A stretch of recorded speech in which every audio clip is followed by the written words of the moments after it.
Good afternoon, folks. Hey, I don't get that kind of response at faculty meetings. Thank you all for coming to our inaugural Maria Ressa Courage in Journalism Prizes ceremony.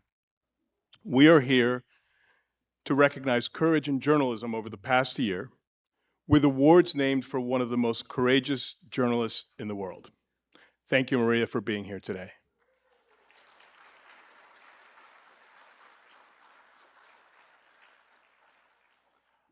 I want to give a special thanks to First Look Media for making this possible through their generous support of the Press Freedom Initiative at Merrill College. This couldn't happen without you. Thank you.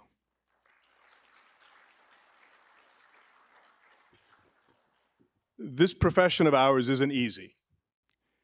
Journalists have rarely been popular, and that's okay. It is not our job to be popular.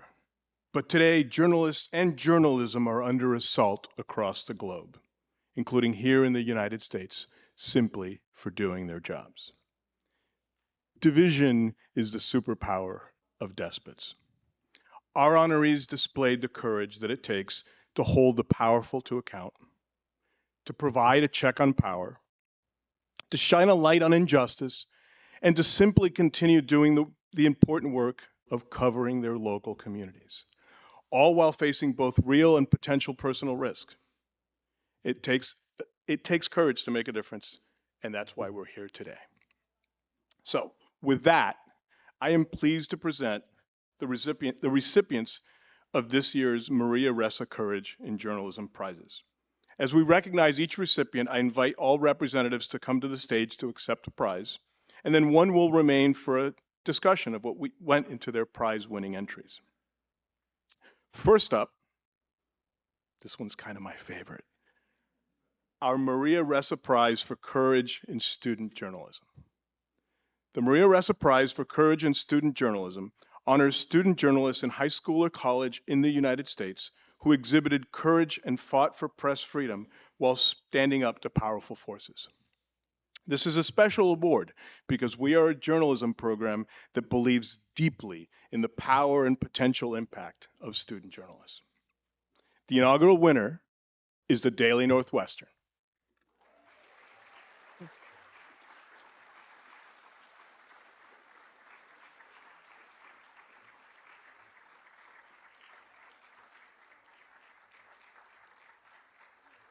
The Daily revealed details of a systemic hazing culture inside the Northwestern University football program after the university failed to disclose the specific findings of its investigation into the matter.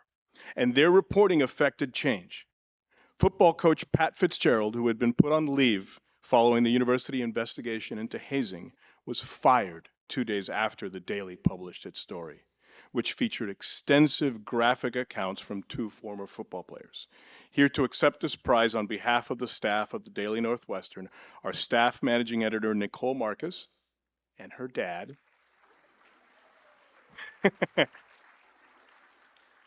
social media editor Alice Brown, and development and recruitment editor Cole Reynolds.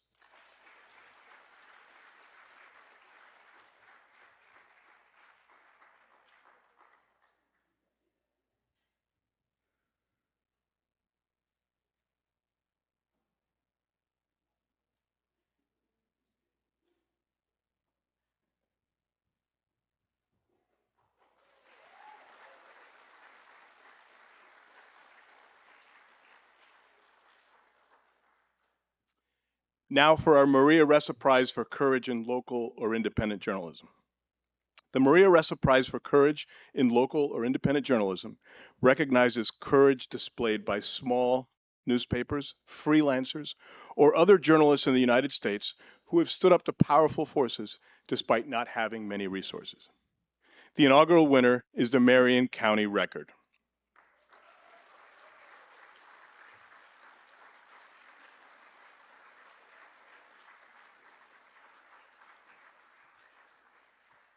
We honor the Marion County Record for its perseverance and continued coverage in the face of government overreach. The Kansas Weekly newspaper's offices, the home of its publisher and the home of a city council member, were raided by police in August amid allegations of identity theft. Reporters' cell phones, computers, and other items were seized by police despite a lack of evidence. The police chief who led the raid resigned less than 2 months later. The raid elevated a national discussion of press freedom, and the Record continued its work serving its community with its first headline after the raid being, quote, seized but not silenced. Here to accept this prize on behalf of the Marion County Record is owner and publisher Eric Meyer.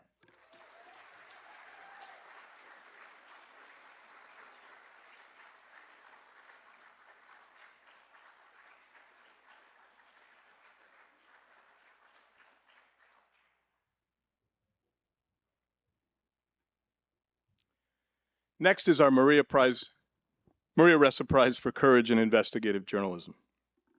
The Maria Ressa Prize for Courage in Investigative Journalism will honor reporting by any news organization or individual reporter in the United States that showed uncommon courage and required the journalist to stand up to powerful interests.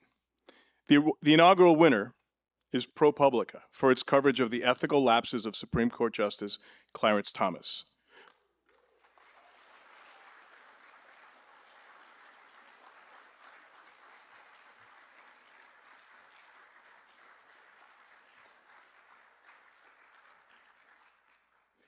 Thomas accepted luxury trips, real estate dealings, and tuition for a family member paid for by mega donor Harlan Crow and other wealthy men.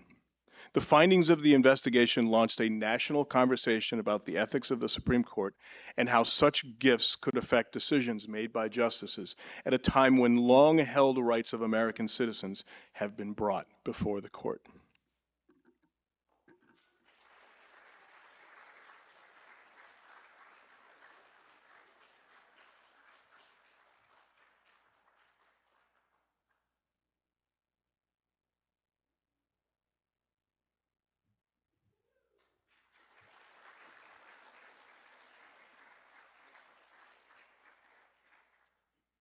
So I'm going to moderate a short discussion, and then we'll go from there.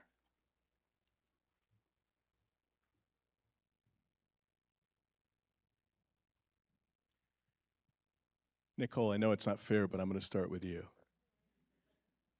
Share with us a little bit about the Daily Northwestern's reporting on the hazing culture in the football program. How'd your story come together in the middle of the summer, no less, with school out of session, after the university announced the results of its investigation into hazing allegations? Sure. Thanks for having me. So basically, what happened was the university released a press release basically saying that hazing had occurred on the football team, but did not release any of the details of what that hazing entailed. And so later that day, we had, started to look into ways to reach out to the football team, find out what was going on. And a whistleblower reached out to us and basically detailed everything that he had reported to the university. So that night, we sat down, we interviewed the whistleblower, and we verified his identity. And then the next morning, we published our story. And then, over the weekend, we were reporting as much as we could. And on Monday, we published a follow-up story into racism on the football team. That was on Monday. And by Monday night, the university decided to fire the football coach, Pat Fitzgerald.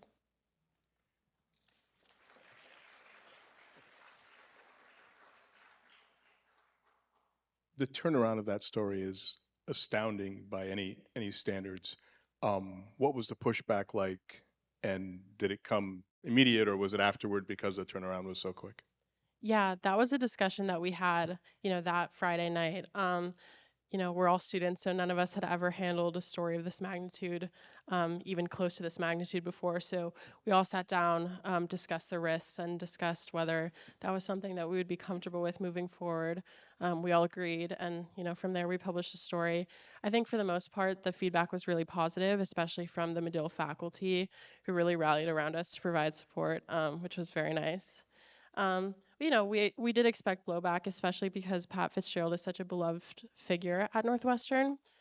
He's been, a part of the Northwestern community for decades, and so there are a lot of people who really look up to him, and were really, I'm sure, disappointed to read some of the allegations in the story. And so we did receive some pushback there, but nothing that we didn't expect. So one more question, but in case you all don't know, Medill is this pretty famous journalism program. One more question, Nicole. What advice would you give? There are students in here. What advice would you give to fellow students who want to cover the universities that they attend? Yeah, honestly, just stay ready. I don't think any of us expected that there would be such a quick turnaround on this. We kind of braced for a really slow investigation. And, it just so happened that we were able to get the story out within 24 hours of receiving the news. So just, you never know when something like this is going to come into your inbox. So just stay ready and make sure that you know as much as you can about university politics and everything like that. So when a story like this does land in your inbox, you're ready to handle it. Thank you. Thank you.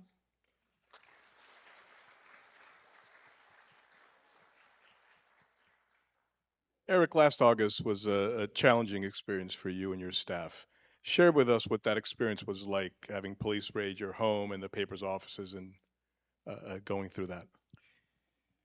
Thanks. Well, the experience was sort of surreal.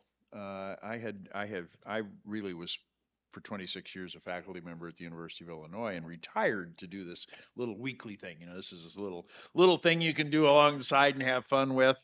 And I should have seen it coming because the relationship between the mayor and the police chief and us was deteriorating.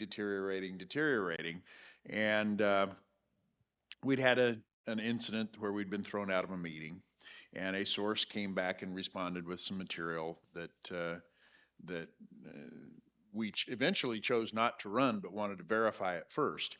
We were accused of identity theft for having verified it, even though we got assistance from the state who kept the record in locating the record. So, I mean, they gave it to us and admitted later on it was perfectly fine. But the real point of view was that this was an attempt to intimidate us. And it was sort of the culmination of it, where they had not been able to get us in a variety of other ways. And so they came off and threw us out of the office, took our computers, took our file servers. They didn't really have the legal authority to do either of that. They were supposed to do preliminary searches on them. They took things that they never did a search on. They then went to my mother. I was working with my 98-year-old mother. I was actually staying with her and helping her, and I was at her house when they showed up. She'd moved into that house the day before I was born. I'm 70 years old. So she had lived there for 70 years, and 7 cops showed up and stood there for 2.5 hours before they even tried to take the computer that she had. She was lividly mad about this, and having worked at the newspaper since the 60s, yelling that a few of them could go outside, they didn't need to stand in there, and making some other comments that are probably not repeated in polite company about them, but among them, do you have a mother? Do you love your mother? Why are you doing this? Newsroom language. Yeah. Anyway, they eventually took all the equipment and they left. My mother was very concerned about it. She didn't eat that day. She didn't eat her lunch. She didn't eat her dinner. She wouldn't go to bed that night. She sat up in a chair till 5 in the morning. I kept trying to say that this is typical of bullies. Bullies do the one thing too much at some point, and that's when they get caught. And I said, they're going to do it. And her response to that was, yeah, but I won't be alive to see it. She'd earlier told the cops that they were going to be the death of her. She finally went to bed around 9 a.m. Saturday, and I woke her up around noon. She went to the restroom, into the bathroom, and came back. And I said, you should really eat something. Do you want me to have breakfast or lunch, or you want to have it here in your bedroom? You want to have it outside? And she says, I don't know. I don't feel to, and died in the middle of that sentence. The coroner came up and reported that it was sudden cardiac arrest due to the stress of the raid. So we went out, and people say we have courage. I don't think we have courage. We went out and published a newspaper. It's what we do. I mean, we published the next newspaper. It took 2 all-nighters, and we didn't have anything because they'd taken our file server. We didn't even have our nameplate. They took our file server, they took our all the DVD players that we had, so we couldn't get the backups off of it. We had to recreate everything, but we did, and we got it out, and we forgot a full page ad, among other things, but we did get the paper out, and it was delivered on time, and eventually the computers came back to us. They dropped the search warrant was declared not supported by the facts. The judge who signed it was tried to discipline her. The state judicial review committee said, well, she has limited immunity, but we're going to give her advice that next time when she signs something, she ought to read it first. And same thing with the prosecutor who didn't review it. We currently still are under investigation, however. The Kansas Bureau of Investigation, which knew a lot more about this raid than they let on, ended up calling in the Colorado Bureau of Investigation to additionally look at it. And they've named a special prosecutor. Actually, they've named two, but one of them recused himself. And they still have not received the report, and they will not say whether they believe we are under investigation or the police officers are. We pretty well think it's them, but having this hang over your head is not good for anybody except, well, our lawyer. I want to come back to a word you used, intimidate, but before I do, just condolences for the. I mean, hard to imagine that. So sorry about. Well, and thank you, but I will say this. My mother was a person who, 98 years old, it's going to happen. And in some regards, being able to go out and having your death mean something at 98 is something she would have appreciated.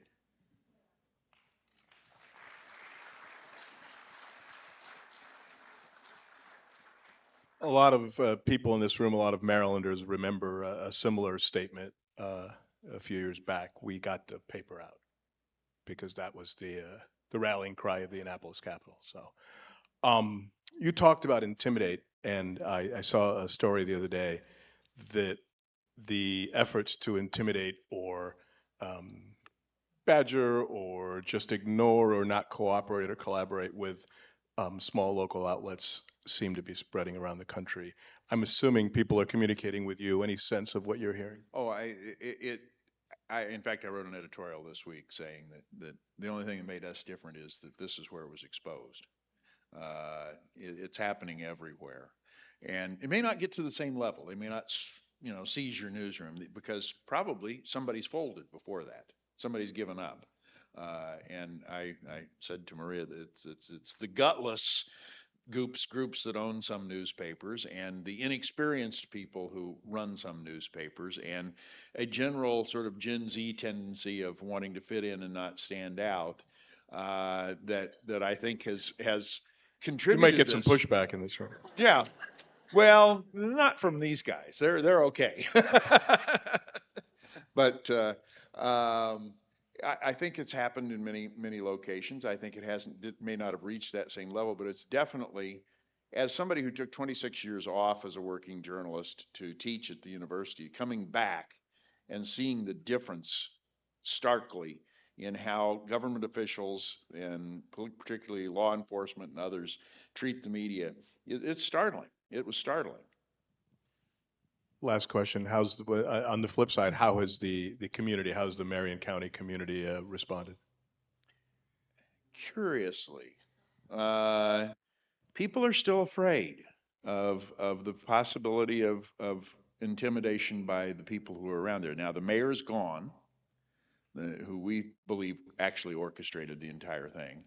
But the police officer who found the file that we had gathered on the police chief and pointed it out to him when they were searching for something else, who also requested that my mother be charged with interference with law enforcement, he's now the interim police chief. The county attorney's still there. The judge is still there. In Kansas, you get to vote on judges, but whoops, we don't because she's the magistrate judge for a different county, and only the people in that county get to vote on her. So that's part of the reason why we lost one of our staff members, is she couldn't continue to work with so many people that had been so intimately involved in the raid and feel comfortable about it. And we've had trouble replacing that person because It's hard to get people to go to rural areas. Frankly, if I hadn't been born there, I probably wouldn't have gone there. But it's also hard to get people to work in journalism. People think that journalism's dead. And it certainly is not. And if it is, democracy's following it. So we need to make sure that journalism is alive and well, and we need to encourage young people to work in various news organizations wherever they are. I mean, go someplace you've never heard of. Butte, Montana. Find out what it's like, you know. Thank you. Justin, what ignited ProPublica's investigation into the court? And share a little bit about how the body of your team's revelations on Justice Thomas came together. Yeah, well, yeah, and thanks for this award and congratulations to the other honorees. What ignited it actually was, Josh and I were at the terrible part of the journalistic cycle where we did not have a story and we were just sort of staring at a blank screen. And we were assigned to the democracy team, but luckily no one had really defined what democracy meant, and you can make a pretty good argument that anything is about democracy. So we got the idea that we should maybe write about the courts. The courts seemed undercovered. We're actually originally thinking about writing about the appellate courts, but in the course of kicking around ideas, we remembered that Justice Scalia, when he died in 2016, unexpectedly, he actually, some people may remember, he had died in his sleep while on this private hunting ranch in Texas, owned by a businessman who had actually had a case at the Supreme Court. And so, it was a number of years ago, obviously. And so we got interested in this question of the travel of Supreme Court justices and who was spending time with them when they were off the bench, who was getting access to them. And, the sort of hurdle we came up against pretty quickly was that the Supreme Court is pretty much a black hole when it comes to public records. Congress, in its wisdom, has exempted both Congress itself and the courts from the public records laws, FOIA. So you can't get public records; they don't release much. And so, we started poking around, and actually the initial breakthrough was realizing that when justices travel, they sometimes travel with security from the U.S. Marshals, which are actually not part of the courts, but are part of the Justice Department, so you can get public records. And we got our hands on some records that showed in highly redacted way where justices were traveling. It wouldn't give the name of the justice, and we were able to identify an initial trip. It was a private jet trip that Justice Thomas had taken from Washington up to New Haven. Most people would take Amtrak. And we were able to figure out through the brilliance of our researcher who was on the stories, Alex Majerski, that this was Harlan Crow's plane. And we called around. It turns out, this flight would cost like $60,000 or $70,000. And so we were like, this is strange. And so we decided to start looking more into it. And then the kind of one of the early reporting epiphanies was that if you're traveling with billionaires, it's very hard to do that privately because they just have so many service workers around them. So, private jet, flight attendants, pilots, Harlan Crow, this Texas businessman who's been showering Justice Thomas with gifts, owns a super yacht. It has like a staff of 30.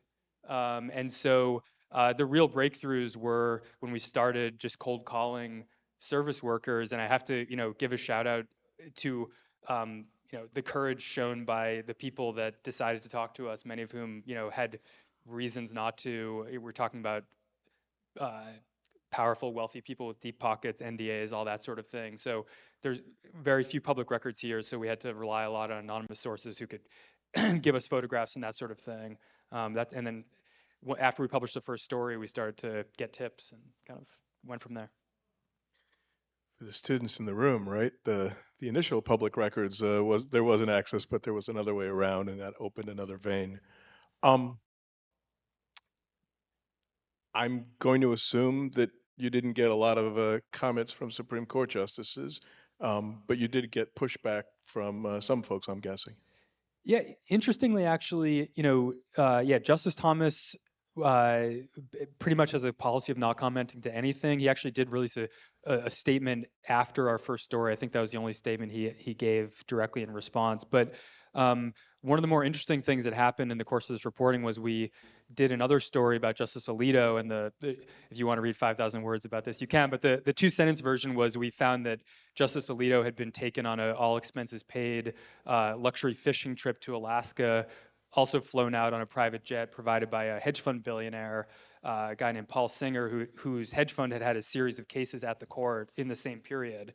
And people in the audience who've done this work know that one of the things you do in the latter stages of publishing a story is you go to the subjects for comment. We sometimes call this kind of no surprises process. In this case, we went to the Supreme Court press office.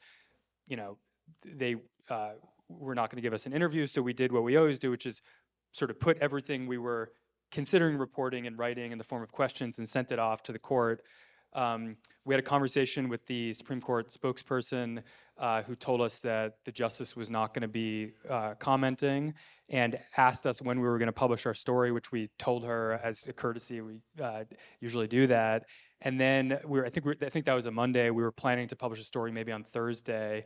And on Tuesday, I can't remember if we got a phone call or what, but Justice Alito had published an op-ed in the Wall Street Journal with the headline "ProPublica misleads its readers" about this story that we hadn't actually published yet, based on our questions. So we had to sort of scramble and stay up all night and publish the story after sort of incorporating his response and calling experts and that sort of thing. But that was, as far as we know, pretty unprecedented for a Supreme Court justice to, personally write an op-ed like that, also before we had actually published the story. So I'm used to getting criticism after publication. Right. Pre-publication criticism. I'm not sure that we teach that in media law. Did you get pushback from the Harlan Crows and the Paul Singers and those kinds of folks?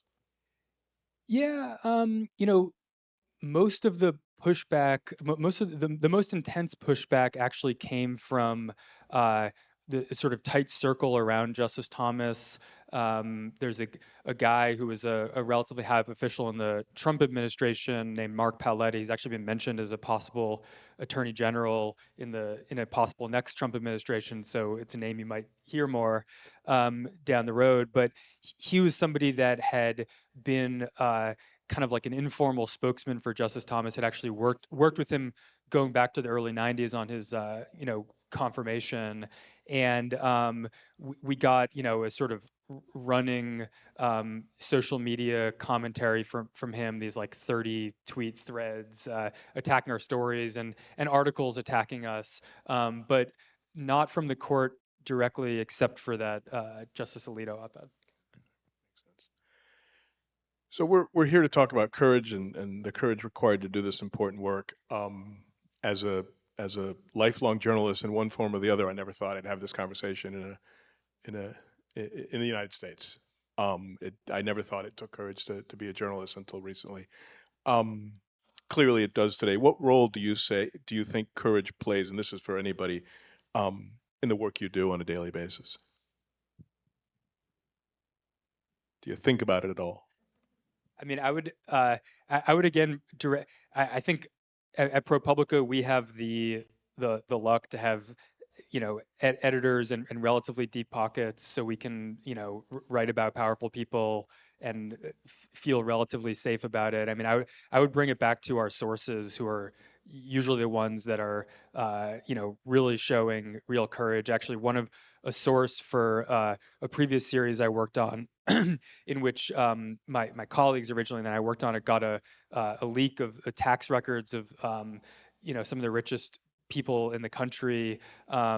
The source on that leak, who had also given Donald Trump's tax returns to the New York Times, was recently a guy named Charles Littlejohn, was arrested and tried for leaking this tax information. And in my eyes, this guy's a hero. I mean, he the only reason that voters knew about Donald Trump's probably illegal tax evasion before the last election was because of this. And we documented a lot of I think illegal tax evasion also, and now facing a few years in federal prison. Slightly less dramatically, as I mentioned, the people that we talked to, many of the people that we talked to for the Supreme Court series were people that were not wealthy, were service workers, kind of in the orbit of these billionaires who reach fabulously wealthy and powerful. And we were making the pitch to them that this that it matters for people to know about this, and it has the possibility of making a difference. And so yeah. Eric and Nicole, a takeoff on something that Well, I don't know well, that go ahead. I don't know that it's courage so much as it is a willingness to surrender to your responsibility. I mean, it is you can't care that they're going to say nasty things about you. You can't care that they're going to treat you rudely. I mean, where Maria's from, and I had a grad student from Egypt where they had similar situations going on there. And yeah, they might come out and kill you. They might come out and do something like that. I don't think it's at that level yet in the United States, and I hope it never gets to that level. But the courage is that you have to be dedicated to your mission and your service to the readership and to the people out there, and not care whether it hurts your financial liability, your personal social status, your personal vanity, whatever else. So it's a different kind of courage, I think, but it's a courage to follow your own convictions. I'm not saying this is easier for Justin, but Justin is dealing with people all over the country. You're dealing with the people you go to class with, the students you go to class with, the administrators, and you're dealing with a small town where everyone knows each other. Is that description of I think it's easier. I think it's easier for me. Yeah. that description of getting sources to talk? And Nicole, I think this applies particularly to you since you were talking to former football players, or maybe current. I don't know. Yeah, I would say in general, I think on a student journalism level, it's a little bit different because we're reporting on people who we sit in class with, as you said, especially when we're talking to administrators and faculty members who might be, overseeing our status as students. So that definitely takes a level of being willing to put yourself at risk. We're lucky at Northwestern that the administration did not try to shut us down, which we were really grateful for. And I think, in general, on a paper like The Daily, when we're also covering local news, that's something that we have to kind of navigate as well, as 19, 20-year-olds whose work might not be taken as seriously as some, senior reporters coming in. So yeah, it's definitely an interesting landscape to navigate for sure. And she's right about this being different at Northwestern. I can say this from having had conversations with a chancellor who wanted a student thrown out for running an editorial cartoon. How did I end up with two Northwestern people on the stage? Um, so thank you all for taking the time to speak with us. I will say, Nicole, now they're going to take you seriously because your work had impact, right? But thank you all for taking the time to speak with us. Thank you. Thank you.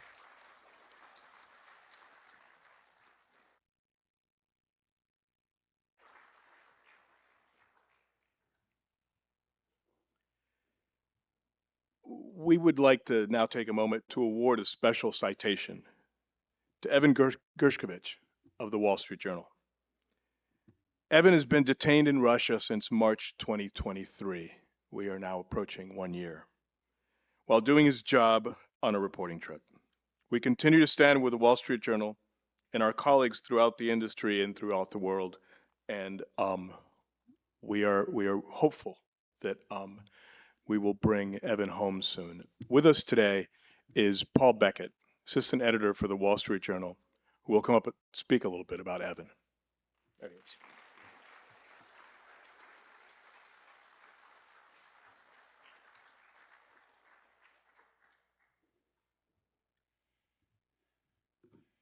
Good afternoon, everyone, and thank you, Raphael. Thank you so much to the Merrill School of Journalism and the University of Maryland for this special citation.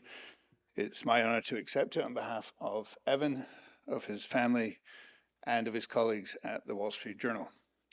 Many congratulations also to Maria, Nobel laureate Maria Ressa, for being such an inspiration, not just for these awards, but for all of us who are fighting for press freedom and reporter safety here and around the world.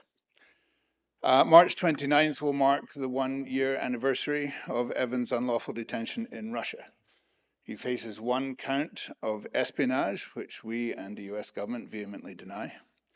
He was reporting for and only for the Wall Street Journal, but in Vladimir Putin's Russia, pursuing what we know as the tenets of independent journalism are now considered a crime. In that time, we have learned that Evan is not just an extraordinary reporter, but an extraordinary young man. Confined to a cell for 23 hours a day in a prison that's notorious for isolating and disorienting its prisoners, he has shown incredible strength, willpower, self-awareness, and often humor. Aside from his detention, I think Evan also represents something that makes for great journalists. He embraced who he was and the things that make him unique and special in a very crowded field. Again, something that Maria exemplifies. In Evan's case, he is the son of Soviet-era immigrants who came to this country. Evan and his older sister Danielle were born here and raised in both the American and Russian traditions, learning to speak the language fluently, celebrate Russian holidays, and learn about Russian culture. So when it came to where he would do his best reporting and truly distinguish himself as a journalist, the answer was simple. He took advantage of his experience and he moved to Moscow. And he's worked there for all of his short career and joined the Wall Street Journal in early 2022 when he was 30 years old. So we salute him for the excellent journalist that he is and for the truly impressive way that he and his wonderful family have handled the ordeal so far. Throughout, we have remained relentlessly optimistic, another characteristic that Maria embodies. And we continue to rely on President Biden's promise to Evan's parents to bring their son home. We've also learned that even though Evan is thousands of miles away, that an attack on one reporter's freedom in a far-off land is an attack on all of the freedoms that all of us rely on to do our jobs every day. Unfortunately, the threats of those freedoms are growing in Russia and elsewhere. Since Evan was seized, Alsu Kurmasheva, a reporter for Radio Free Europe, Radio Liberty, has been wrongfully detained, and we fear that others will follow. Today, I would just humbly ask you to look for new ways to support Evan as his 1-year mark approaches. Think about him, talk about him, read about him and his work. You can go on wsj.com/Evan. It's free, it's in front of the paywall, and see and experience the fantastic journalism that he has done in his time in Russia and covering the war in Ukraine. We are always grateful for people who share tweets about him with the hashtag #IStandWithEvan. Jake Tapper has done us a real favor and tweets daily on the number of days that Evan has been in detention. So if you're looking for an easy way to amplify the message, hashtag #IStandWithEvan and push it as much as you can. And if you're so inclined, write stories about him. Because keeping him in the spotlight will be vital to his ultimate release.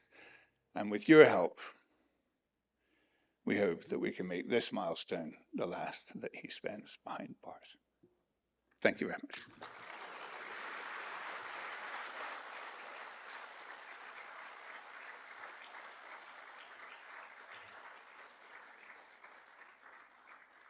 Thank you, Paul. We will now award our signature prize, the Maria Ressa Prize for Courage in Journalism. Paul just told you why we named it after Maria Ressa, because we want this prize to serve as a beacon for the Evans and the reporters all over the world, in Russia, in Egypt, in Turkey, in Cuba, in El Salvador, all over the world, who are sitting in a prison somewhere. The Ressa Prize will be awarded each year to the individual journalist or news organization anywhere in the world that exhibits journalistic courage in the face of serious threats from governments or other powerful forces. As co-founder and CEO of Rappler, the top digital-only news site leading the fight for press freedom in the Philippines, Maria Ressa has endured constant political harassment and arrest by the Duterte government, forced to post bail 10 times to stay free. At a time when journalism and democracy are under assault, she is an acclaimed global champion of press freedom and stands as a beacon, an example of the kind of courage required to hold the most powerful in our society to account. We hope this prize will help to amplify their courage and be a beacon to other courageous journalists. We are honored to have Maria Ressa with us today.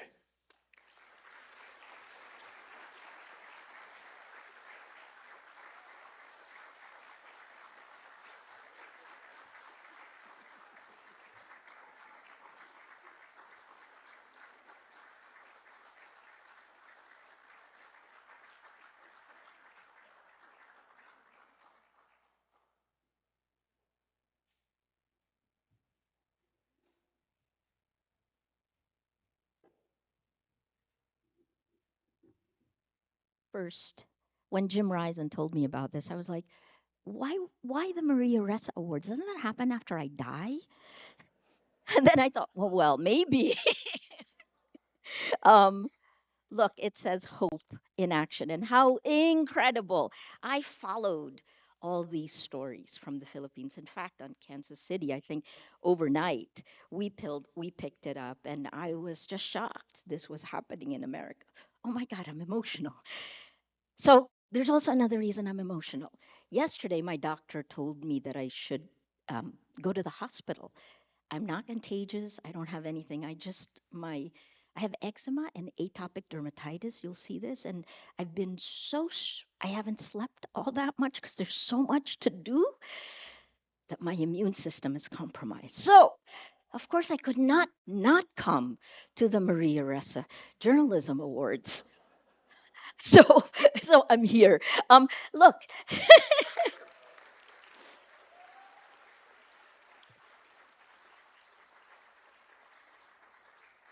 I'm going to give you about 15 minutes to just go through some of the themes here and to take it a step forward, right? I have to there.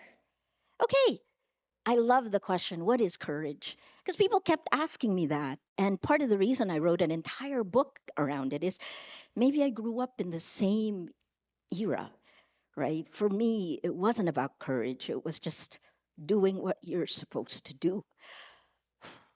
So, what's the battle? It is against power and money. It is against impunity. The fact that they felt they could come in and take everything without the evidence, that is a massive erosion. The fact that Medill stood by, that's incredible, right? Because we've certainly seen some campuses go against student bodies. ProPublica has done incredible work. And, I got to just say, in Medill, Dana Priest, who's won Pulitzers, right? We were spanning each other because I was at CNN doing the extrajudicial Abu Ghraib stories, and then Jim Risen, who also won a Pulitzer Prize, is here. You guys have some of the best folks at a time when investigative journalism is strangely enough easier, right? And I'll tell you what it is. So, what is courage? It's about values, and you're going to learn them here, right? For us it was, so I wrote this book called How to Stand Up to a Dictator. um, it's been translated to 20 languages, more than 20 languages, and guess which countries translated it first? The countries that had journalists threatened, right? Immediately on the same day as the US publication, Hungary published it. Germany, where you're seeing the rise of the far right, right? France. I mean, It's even in Mandarin and Arabic, strangely enough, right? So draw the line. I always say to Eric, the line is clear. To the people who are teaching here, the line is clear. And you cross that line if you allow them to intimidate you. Silence is complicity, right? Then you cross the line because that line says on this side you're good and on this side you're evil. You're not a journalist. And this is my 38th year as a journalist, and I have never lived through anything like this. A world on fire. Gen Z is very different from our generation. I'm the end of the baby boomer. But I think part of what was behind Rappler is that we pulled the best of the young with the best of the old. And I'm okay. I'm old, right? I turned 60 last year. In the Philippines, you get a 32% discount on food. So look, so draw the line. And then the other thing that we said over the years under Duterte was hold the line. What does that mean? Well, it means that sometimes when I travel, I can't travel without, and I can't actually say that much because I also have a little bit of a gag order. But when I travel, I have to ask for court permission to travel all the way up to the Supreme Court. But I'll tell you about an instance. It's not now and it's not because I can't talk about this stuff before, right? Because other people can get in trouble. But there was an instance where I still had not had approval from the Supreme Court to leave. But if I didn't leave that night when I was supposed to, I would miss, I think it was like the Nobel Dialogue or something like that, right? So I had to go. And I literally had to think about it because if I left, they could arrest me. They could, because it's in such gray areas. Or maybe they'll stop me and arrest me because I tried. And then I just thought, oh gosh, so how do you keep doing what you're doing? You think of your worst case scenarios and you become okay with it, right? Embrace your fear. So, um, and that's actually okay. So for me, it was jail and violence. There's kind of my co-founders and I have gallows humor. If I go to jail, which like I would say in 2018 and 2019, when I kept getting all the arrest warrants, they were like, "Well, look, if you go," because we also have another rule. The four co-founders of Rappler, only one of us can be afraid at a time. You have to rotate the fear, right? So what I was afraid, obviously, and they were like, "No, I'll bring good sheets for you." Then another one said, "I'll bring good food," and then the other one said, "I'll bring a fan." This is how you deal with it. So here I am at the airport. I go to the immigration lane, and the woman recognized me, and then she stopped. She looked at the computer, and I was kind of worried because it was the first time I'd been stopped in a very long time, especially since the Nobel in 2021. Up until the Nobel, I had been prevented from traveling 5 times, including one time when my aged parents, who live in Florida, so you have an idea, when my mom was getting an operation. So I was going to help her. Anyway, I get there. She said, "Ma'am, I have to go get my supervisor." She gets her supervisor, and I'm just thinking, so I text my lawyer immediately, telling him to stand by. And I'm thinking, this was already like 11 at night. What can they do? Well, whatever. Um, and the woman comes, and she's beaming, and she hugs me, and she stamps my passport. And the Monday after, I got the approval to travel. The Supreme Court was just late, right? So people are doing what's right because they know it's right. We know what's right. When we draw the line, you're good, you cross over, you're evil. And I think the last point I want to make before I bring you to our biggest problem of journalism is really how this moment is such an existential moment for not just journalists. I mean, why do you have to sacrifice so much to be a journalist? There were times when I was really upset. Why do I have to be okay with all of this? Well, it is what it is. It is what it is. So here's the thing, between this year and next year, there's a very good chance digital journalism will die. I'll start with the bad news first, right? Because there are only three ways a news site gets traffic: search, social, or direct. You know this, you run a news site, right? If you look at social, which when we began in Rappler was 75%, the world's largest distributor of news is Facebook, now called Meta. Dana pushed me as a reporter to go further than I would have at that point in time.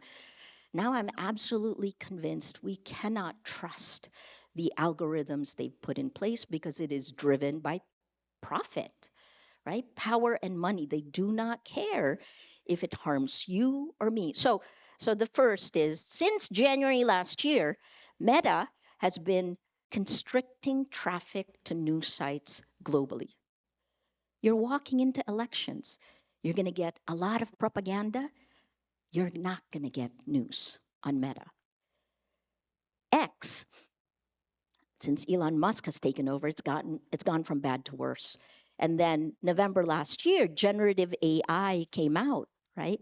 That means search, SEO is no longer going to be viable because generative AI will take all of our content and not put a link back. We're still fighting for it, right? But they won't be coming to our websites. So again, I hope, I'm such a good news teller. I really hope that I started talking about all these last year because we could see it coming, but it's existential. So what does that mean? That means now you got to do something.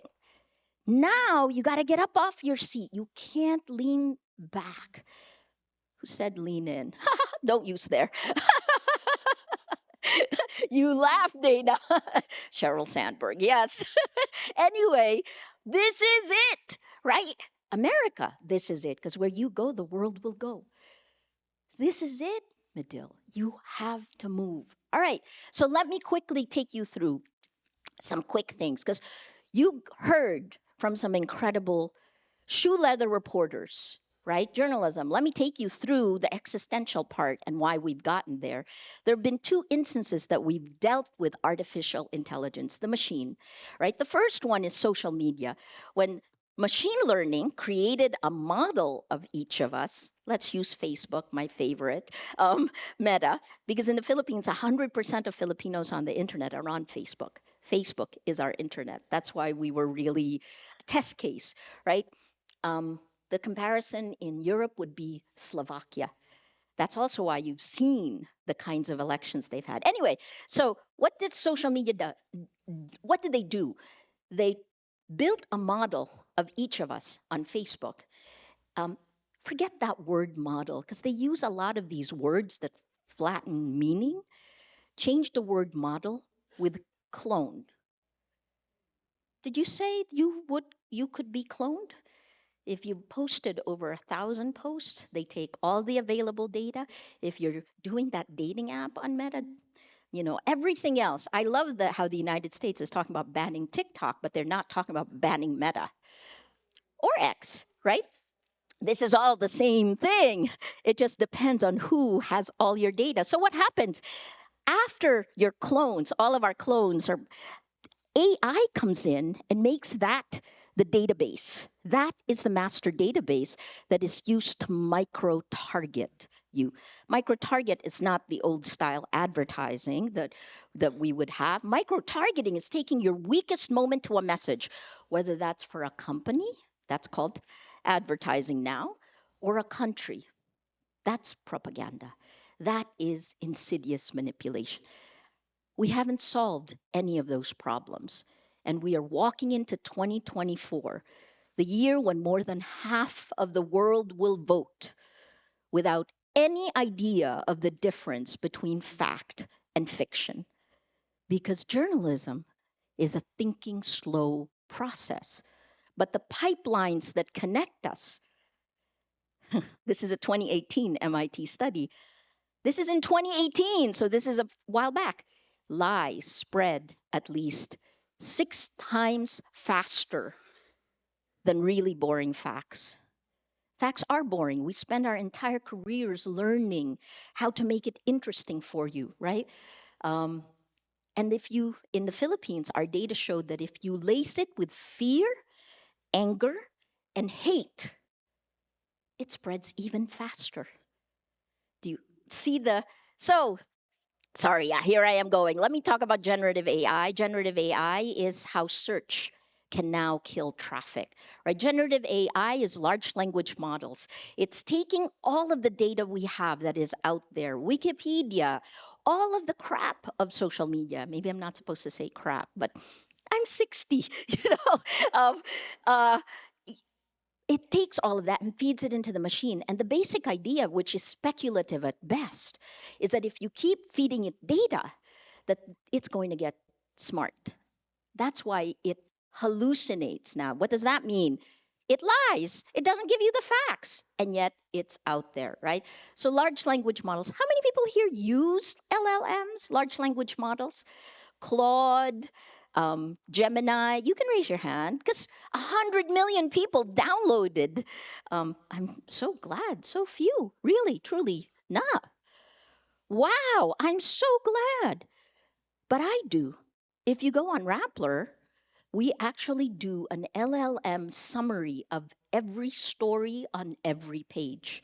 We trained it on our data, and it hasn't yet made a mistake because it's so focused. That's where large language models can help. All right, look, let me quickly take you through. I talked a little bit about how social media works, right? But this is how we're manipulated. It's the way the slot machine in casinos were built, right? There's you pull it down, that's the opportunity. Every now and then you win. And so you repeat it again because maybe you'll win the next time.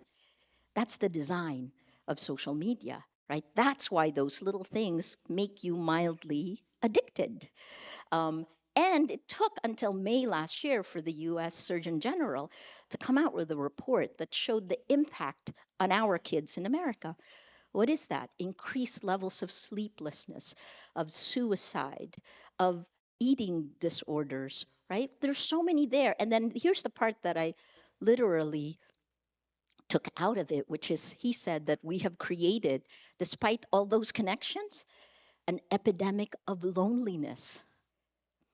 And that's a dangerous thing because if you look at replika.ai, Replika, it promises to give you an AI companion that will always be with you.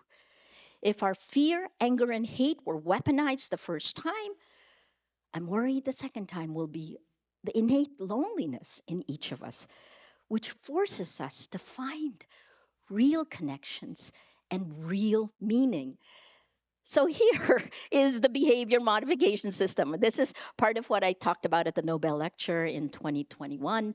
It is designed to be addictive. You have shortened attention spans. How many are on social media here? Okay. Yeah, we're all on. um, yes, because this is the distribution of news. This is problematic, right? So, what has happened since 2016? 2016 was when I was getting an average of 90 hate messages per hour when my government decided to attack me. And the way they did it is not by putting me in jail. The arrest warrants came 3 years later. The way they did it was to try to pound me to silence. 90 hate messages per hour, right? What else? Tribalism. This is happening in the United States. Since when did we pull apart so far away from each other, right? It is built and designed to create tribalism. And that's all the other stuff, especially if you're a woman. This is there's a UNESCO report that I'll talk about. There's doxing, dogpiling, bullying, and harassment. And then finally, of course, the power shift in 2024. How's your elections going to go? This is the question I have for you. I'll show you me. There are two things I want to show you before I end on a hopefully optimistic note. This is the network that was attacking me. We could map it because they're data points. So you must learn the data, right? But these are the kinds of things they were spreading. They're all meant to take away my sense of self. And, if I'm a woman, I am brown, they used all of that.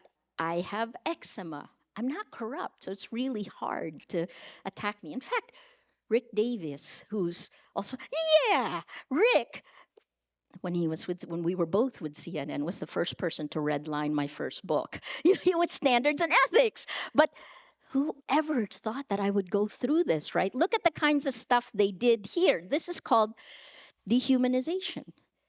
And the dehumanization is necessary because online violence is real world violence, right? So they started calling me scrotum face. It took months before Facebook did anything about it. And then you can see here this PBS, the Frontline film, A Thousand Cuts, which was 2022. That's a Facebook page. They made my skin look worse than it is.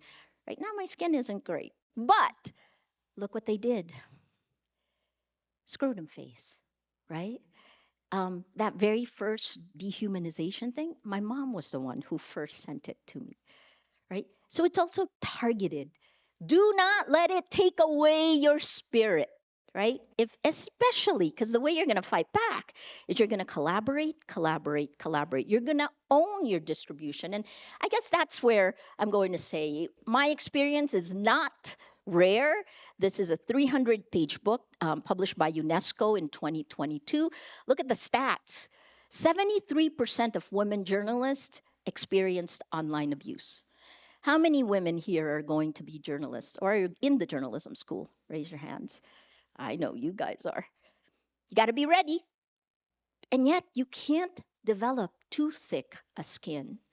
That's the hard part, right? The best journalist is also vulnerable. But look at what happens. Of the 73%, 25% received threats of physical violence, and of that, 20% had real world violence happen to them in Ecuador, in different parts of the world, right? And of course, here in the United States, the things that I thought we would never see. Um, I'm going to end with just something to show you because deep fakes are coming. So, this we just published March 3rd. Uh, Friends of mine, CEOs, were calling me to say, Maria, I want to get in on this Bitcoin that you're talking about. I was like, what Bitcoin? We dove into the Facebook because it was spread on Facebook and they bought ads on Bing. And I want to show you what they did. But we dove and we found links to Russian networks, M1, which is the Russian scam network, and it is connected to other information operations. Information operations is information warfare, right? Okay, so here's what they did. This is a November 2022 interview with Stephen Colbert. Look at what I say. I want to share one of my big secrets. What helped me to become a successful person is to quickly jump into new opportunities without any hesitation. And right now, my number one source of income is a new automated cryptocurrency trading program. This is the biggest opportunity I've seen in my entire life to make a big fortune quickly. You can invest 14,500 Philippine pesos and earn pesos, 20,000 monthly without much labor. I urge everyone to check this out before the banks shut down this platform. People thought it was real, right? That's an LLM audio edited into video, but this is what I actually really said. This is what I said. But the same methodology, bottom up social media, lies, a fact, becomes a lie, or a lie said a million times becomes a fact. So, right, what is real video, LLM? So, there have already been so many scams in China, in Hong Kong. a CEO in a Hong Kong company sent $20 million, right? I think if you've seen this, I'll send you some of the stuff that's there. Why am I showing you Rappler communities? Because since I saw you, Dana, and we talked about the companies, I've decided that I can no longer trust them. So beginning in 2017, 2018, we began building our own tech. And guess what?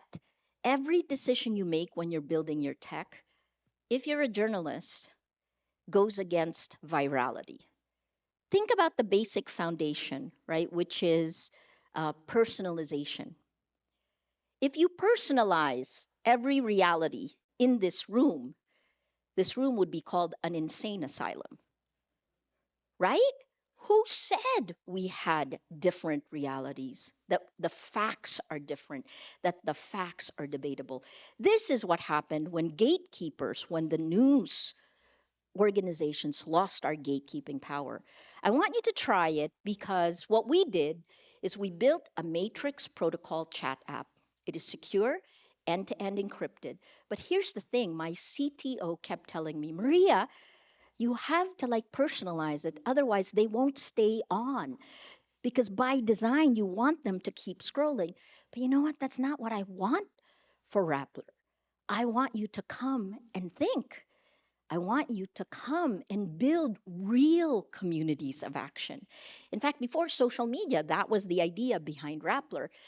Let me quickly show you this. This is, we rolled it out Christmas last year, our team sustainable New Year's resolutions. This is like a blog on top of it, right? I started something called Maria's Journal, where I was actually trying to figure out,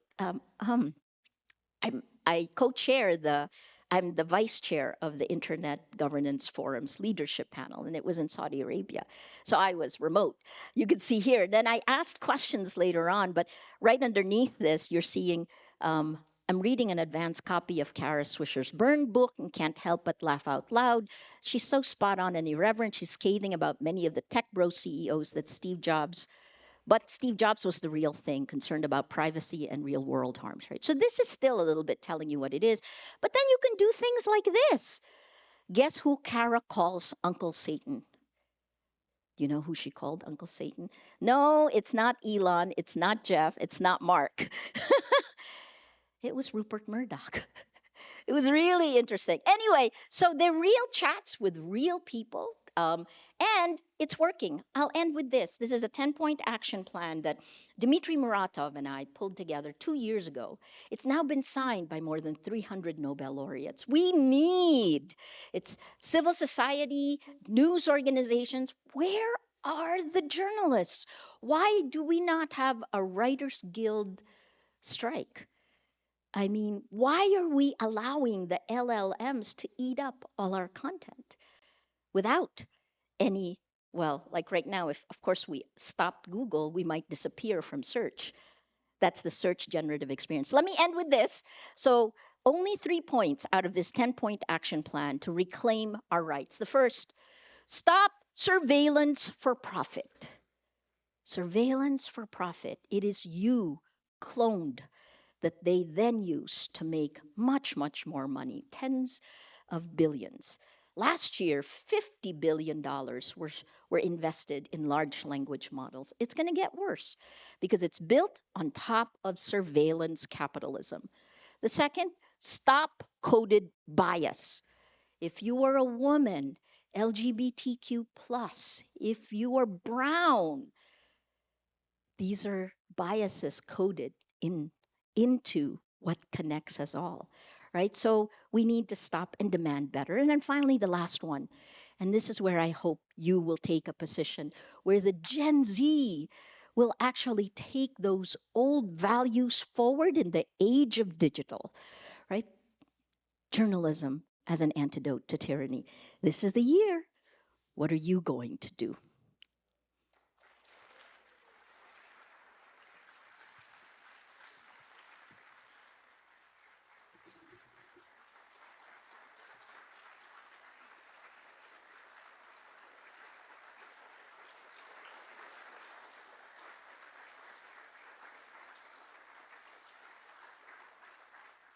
I was afraid I'd bore you.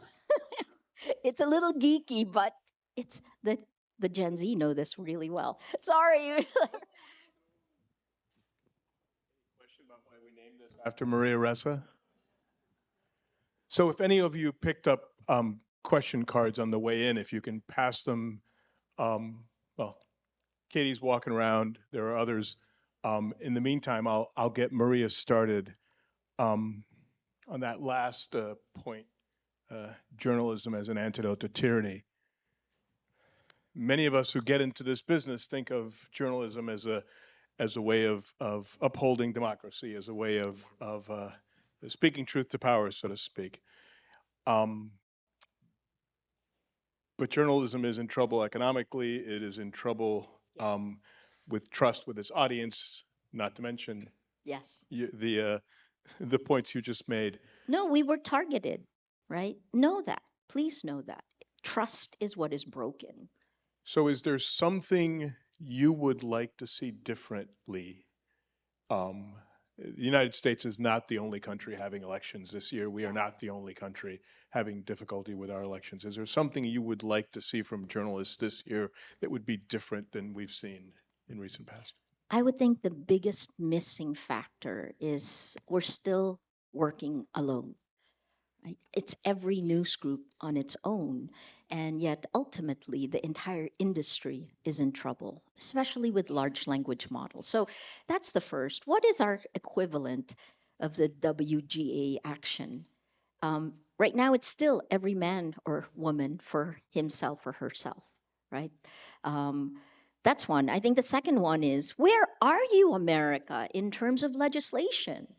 This is like a better business bureau for us, for the way we feel, because that's what's manipulated, right? Our emotions are manipulated, changing the way we see the world and changing the way we act. And I have data, lots of data from the Philippines. The best part about the Philippines is we were in hell and now we're in purgatory. So it can get better, right? But America, please don't go there because you'll take all of us with you. Anyway, having said that, so I think the EU. I joke. I was just in Brussels last week, and I joke that the EU won the race of the turtles because they have the Digital Services Act and the Digital Markets Act. But even that has been leapfrogged by large language models, right? No one is really looking at the tech. And a lot of the tech coverage is fangirling and fanboying at it. So cover the tech for its impact on society. You can do that because you know it better than we do. Although, again, like studies from a few years ago said that the older folks, us, were 6 or 7 times more prone to believe disinformation than the younger generation, right? So you might have some built-in, but here's the thing. Why are you not taken in? Because you're a little more cynical than we used to be. You distrust it. That wasn't the way I grew up. And that's part of what we need to fix. You can demand better. 54 attorneys general in the United States. Oh, 54, 44, sorry, more than 44 attorneys general have filed lawsuits against these big tech companies. Very, very similar to, the tobacco companies knew a decade before they were forced to deal with the harm of smoking. They knew it was harmful, but they kept going. This is a challenge for us now. Where's the real journalism that's covering that, Dana? In fact. So I want to put you on the spot because Yeah, you mentioned collaboration, and this is the only Merrill College plug I'll put in. Whether it's our Howard Center for Investigative Journalism, our Povich Center for Sports, Capital News Service, our local news network, collaboration is how we teach. You've got the Wall Street Journal, ProPublica, some amazing student journalists here. What's the collaboration you'd like to see across the world right now? data journalism to look at the insidious manipulation of elections because we actually do have the data. Um, it's funny, Reuters at one point was getting the data they were scraping, and that was supposed to be against the terms of service. We get data maybe I shouldn't say this. We were alpha partners of Facebook and we had the data. And scraping is like translation, right? We still think of data as content. Don't think about it that way. We need to move it up to, and it's not shoe leather data reporting, it is transforming what is in the public sphere into data so we can see the patterns, so we can see the trends. That's what the Digital Services Act has. The US doesn't have anything like that, but news organizations in the US should demand this.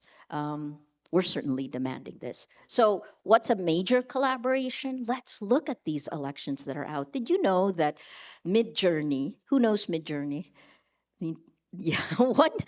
Oh, that's so good, you guys. How'd you do this? So Midjourney, which is like DALL-E, it does large language models for photos, uh, said that they will not allow their LLMs to be used for elections. Guess who used it for elections? A candidate named Prabowo in Indonesia. Prabowo, the son-in-law of former President Suharto, who had been in power for nearly 32 years in Indonesia. I covered the end of his 32-year rule. Well, Prabowo just won the February Indonesian elections.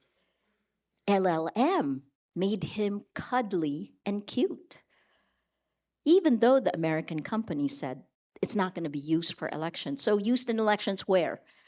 Right? Anyway, sorry, I can talk about this forever. So I'd like to end on a hopeful note, even though I have a lot of depressing questions that I could ask you, but we're running out of time.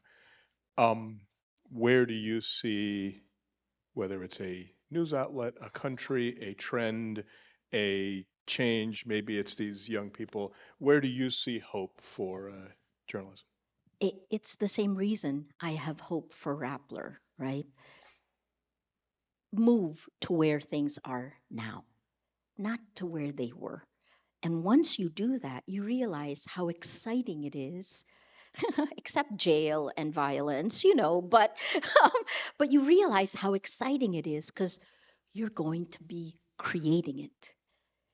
We're going to create the journalism that will survive here. And here's the reason I am extremely optimistic that generative AI, there is no AI that can tell you exactly what is happening here in this room at this moment in time.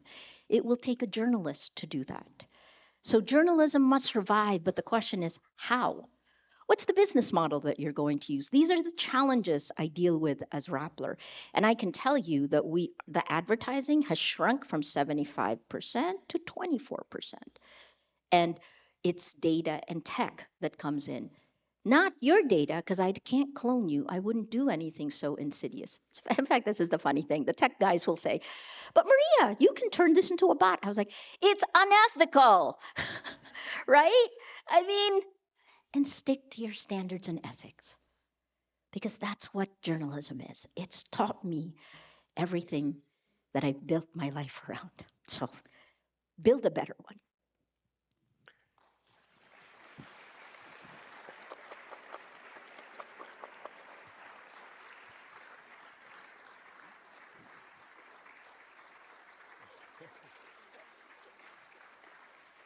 Right. I don't think either of our doctors wants us to do that. Thank you so much for being here. We hope you're here every year with us. We appreciate you, your courage. We appreciate you being here today. Folks, one more round of applause for Maria. Thank you.